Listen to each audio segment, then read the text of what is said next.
Next up, we're immensely proud of our next segment. It is here at the California Freethought Day that we have our secular scholarship program. This year, they have awarded over $8,000 in scholarships to 14 different students, and that was all made possible because of your support. So thank you. Thank yourselves. If you would like to support the scholarship fund, please look for the QR codes on the tables that are on the way in here. They're also in your programs, and they're featuring some of the winning students' work. Or grab your phone and you can text all those people out in the world, CFD students to 53555. To speak about our scholarship program today, please welcome committee lead Jessica Gray, everybody.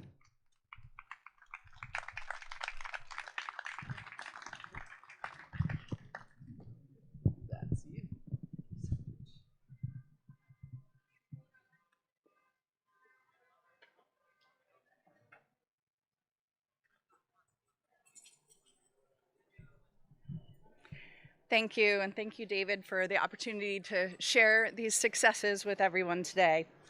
For many years, we've had the privilege of hosting the Nicholson Family Essay Scholarship, and this year the family awarded $5,000 to a high school student in Pleasanton, California. Leanna DeLeo wanted desperately to be here today to read her essay to you, but like any good student, she has homework. Leanna is currently in her first year at UC Santa Cruz and aspires to become a PhD neuropsychologist to advocate for those struggling with emotional and neurological conditions. Here is her $5,000 essay. California is the land of opportunity. Simply put, the curiosity and innovation-based culture we foster within our state is something to be proud of. While many people from other states boast about how many companies leave California for their better tax havens, they are missing the point. California has an export none of them have: companies. We create more companies every year and rank #1 in the USA with over 800 unicorn companies, with New York and Massachusetts being a distant second and third. Our state's culture is centered on its support of science, free speech, and very distinct separation of church and state, allowing us to foster an environment that births so many global innovation giants that benefit the rest of the citizens in our great nation. In a capitalistic society, scientific innovation is the core of driving the health and wellness of its population, and nothing should stop us from speaking up about this critical link to our economic success as a country. You see, America's culture of innovation is under attack from the current administration's effort to cut research funding, reduce its support of science, and most importantly, their incessant desire to bring religion into our classrooms and government. Our founding fathers were quite clear in their interest to keep the church and state separated. By its very nature, it is easy to draw a straight line between this concept and why the freedom for science to invent innovations is so critical. California is the frontier for this battle for our country's roots in innovation. To do this, science must be the foundation of all things. Scientific thought is the center of bursting the boundaries of what is possible. Being able to say and do what we only think supports this level of cultural creativity and making sure the restrictive thinking that occurs when church thought mixes with how our government runs is critical to resist. The link between scientific fact, the ability to free think, and the state to operate free of religious bias is critical to continue to allow our state to pump out its greatest innovations, the companies that change how we live our lives and bring us into the future. My passion for these topics is why I speak up against the tyranny of what is happening in our country right now. Facts are under attack, and so is science. In a world where the bottom line often speaks, linking a culture of science to economic expansion is what we must focus on to beat back the attacks science is facing. Freedom to resist is linked to our right to speak up and resist these lies. While I may repeat myself, the evidence the church is restrictive to this end is found in the simple example of how stem cell research was under attack, yet birthed the mRNA vaccines that saved lives during the COVID-19 epidemic. no research, no innovation, and a lot more death. Why is this the hill to die on? Because science and innovation are funny things. If you don't do it, someone else will. Our foundations in free speech and separation of church and state are something that birthed America's culture of innovation. And with its roots being ripped out by people taking us into the past, I find my ideas are what will speak to those only interested in the bottom lines. Think of it as merging our capitalistic culture with our need to maintain global innovation edge. Give me innovation or give me death should be the new rallying cry to protect America against the antiquated thinking that has overtaken the Christian nationalistic rights movement that is ever expanding. Let's give Leanna a little hand. Fantastic job with that essay.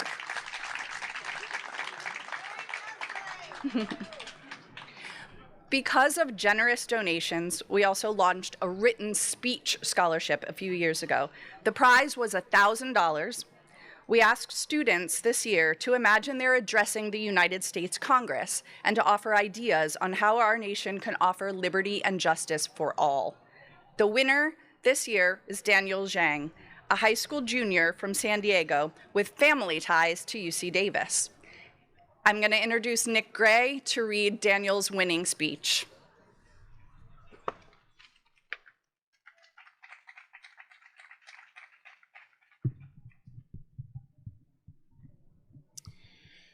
Members of Congress, thank you for the opportunity to speak before you today. As stewards of a democracy rooted in liberty and justice, we bear a shared responsibility to uphold the rights that define our national character. Among these is the freedom of belief and the equal freedom not to believe, safeguarded by a clear separation between religion and government. But in this moment, we are witnessing growing efforts to erode that boundary, placing our most essential democratic values at risk.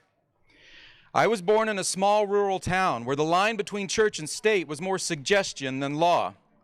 Our public school held prayer at assemblies. Science classes skipped evolution, quote, out of respect, unquote. My Muslim and atheist classmates were mocked, not just by peers, but by teachers. And I remember thinking, how can we call ourselves a democracy if belief dictates who belongs? Democracy thrives on pluralism. It is not the government's job to endorse a God, any God. The First Amendment's twin pillars, the Establishment Clause and the Free Exercise Clause, don't cancel each other out, they hold each other up. When government prefers one religion, it automatically restricts others, and that, history tells us, is how democracies unravel. Project 2025 proposes dismantling protections for secular Americans. Book bans and classroom censorship threaten intellectual freedom. Laws are drafted that let religion justify discrimination against LGBTQ people, against women, against immigrants. This is not religious liberty. It is religious dominance. The danger of a theocracy isn't some far-off dystopia. It begins in classrooms where science is censored. It spreads in courthouses where judges cite scripture over precedent. And it becomes normalized in policies that trade public health, education, and equality for religious control. To protect our democracy, we must first restore civic education. Students deserve not only to learn what the Constitution says, but why it says it. The Establishment Clause should not be a footnote. It should be taught as the foundation of inclusion, the legal firewall that protects both churches and citizens from overreach. Next, we must pass legislation that explicitly prohibits government favoritism towards any faith. This includes religious displays in public schools, faith-based litmus tests for textbooks, and policies that restrict reproductive or LGBTQ rights based on a narrow theology. Public policy must remain rooted in reason, compassion, and evidence, not belief. Finally, we must start saying it louder. Secular Americans are part of this country too. We volunteer, we serve, we vote, we care deeply about justice. Morality does not require a pulpit, And ethics, in fact, flourish best when they are chosen freely, not enforced through fear. This is not a call to erase religion from America. It is a call to ensure that no one religion erases the rest of us. Faith is private, freedom is public. And in this chamber, in this democracy, only one of them should ever dictate law.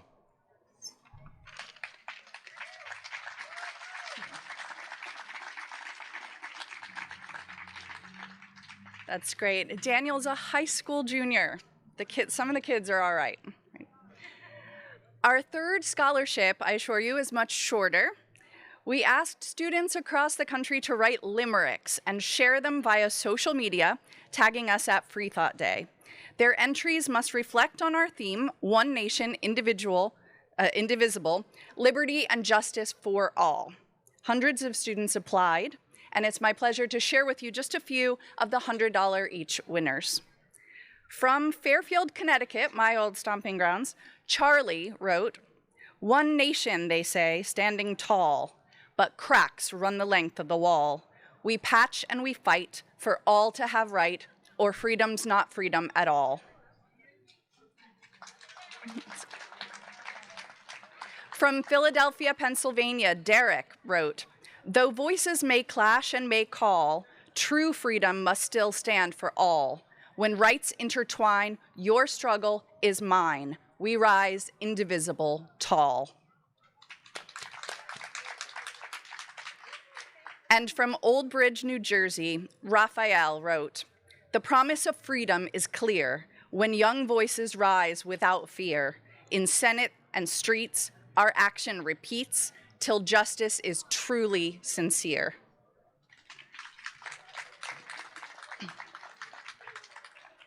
Our scholarship program has one more opportunity, a $750 prize awarded to 2 students who produce a short video and share it online, again, tagging us. You can watch their winning videos from our website, freethoughtday.org. And you can see the other winning limericks, and you can also contribute to our scholarship fund on a table near the sidewalk or by texting 53555 with the phrase CFD students as one word. Please join me in thanking the Nicholson family for their generous sponsorship, along with Wayne Orgar and Natural View, and to Scholarship Impact for helping us reach out to students about our opportunities.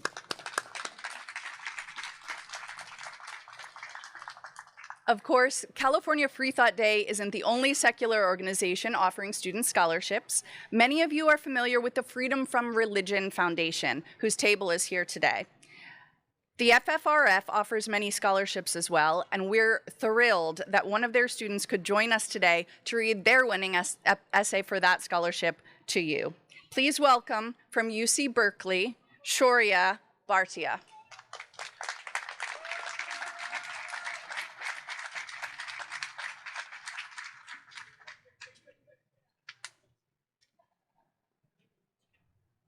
Hello.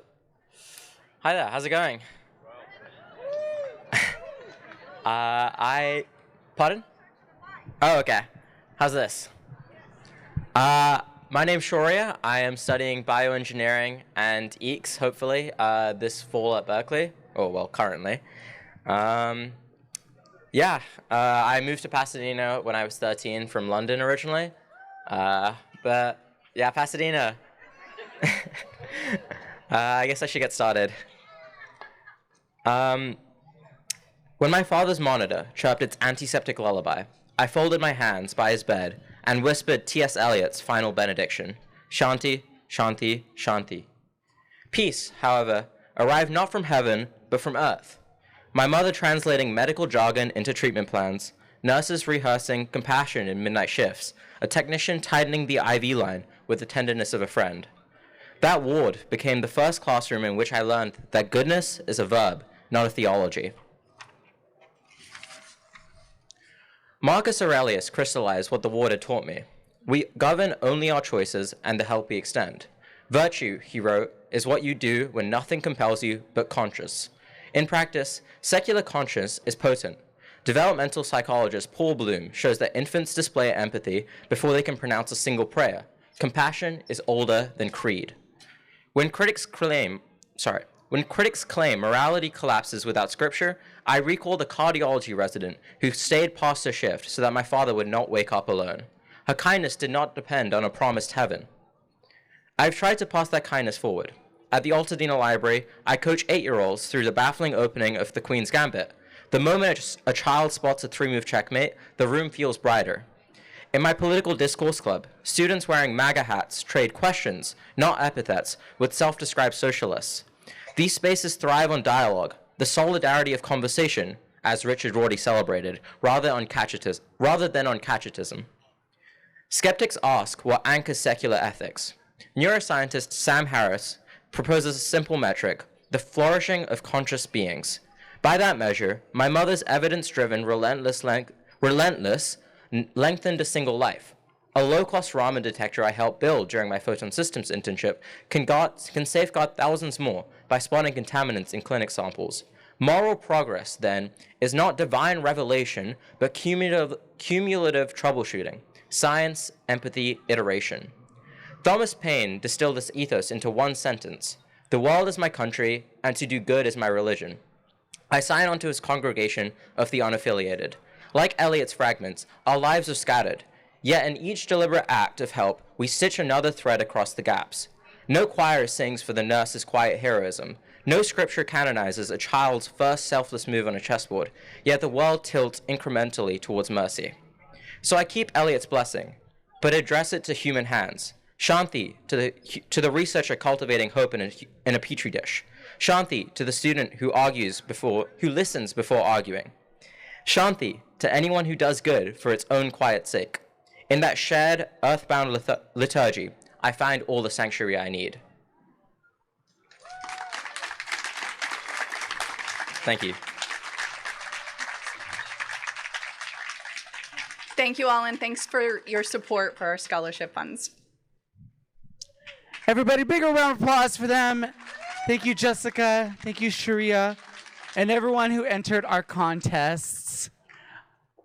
Can we just also applaud this beautiful weather still going for us, okay? I'm wearing a full blazer, pants, a wig, lashes that are getting wonkier by the minute. Listen, it's hard to be a woman, all right, ladies? But I love you all, and you have magic in you, which is why I decided to be one part-time. Okay. I just wanted to let you know that they still have some meals that are available. They are up for grabs now, so if you didn't get lunch and you don't want to disappear, you can actually go get them, and you can purchase them at the registration table in the back. They are $20, but you also get beverages and snacks, so go get some lunch on us, you know? And then also there is a silent auction going on. There are a few pieces that are in the back, and you are allowed to bid on them. All the proceeds go to different organizations that you see here today. So go and get you a silent auction item. And then remember that you can help us increase next year's prizes by donating to the scholarship fund. Go scan the QR codes that are in your programs or text 5355 with the phrase CFD students, all one word. And then, just one more time, show love to the students out there. They're doing such a good job. I remember when I was a student, back in my day, I was a student.